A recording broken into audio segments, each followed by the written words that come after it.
SAGE is a program that specifically works with youth who are survivors of commercial sexual exploitation. They live with us 24/7, and we provide all the services they need all in-house while they're with us. My name is Paige Wayton, and I am a mental health therapist here at the SAGE program. I would say people ask, what does treatment even at SAGE look like? We have individual therapy, we have group therapy, we have skills training, we offer drug and alcohol counseling, and then we also offer milieu therapy, which is where they are practicing these skills in kind of a mini world, so that when they go back out to their community and back out to the world, they have a really solid skill set. I'm Allison Jacoby Fries. I'm the Assistant Program Director at SAGE. I'm usually asked, where are these kids coming from? There's a misperception, I think, that a lot of these youth are coming from other countries, when the reality is they are all born and raised in Oregon. We work with kids who come from your neighborhoods and families who are looking for some help, not just DHS. I think that people really underestimate just the reality of the amount of children that are being sexually exploited in not only our country, but in our community. It's something that is really common in Portland.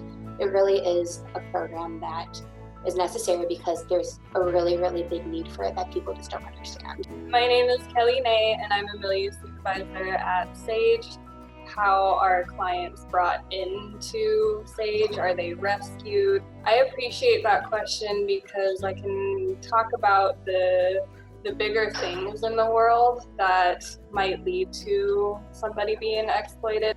There are so many different things that can cause vulnerabilities for somebody with more power to exploit. There's poverty, there's racism, there's homelessness, there's social media and its impact on self-esteem. Somebody with more power can take advantage of that, which then leaves somebody in these kids' lives wants them to be in a more stable, safe environment and refers them to SAGE. Are these kids signing up for this? Are they looking for help? And the answer is no, not initially. But it's amazing to see how that perspective changes over the time they're at SAGE. By the end of the time at SAGE, often they are speaking really openly about their experiences. They are encouraging their peers to share.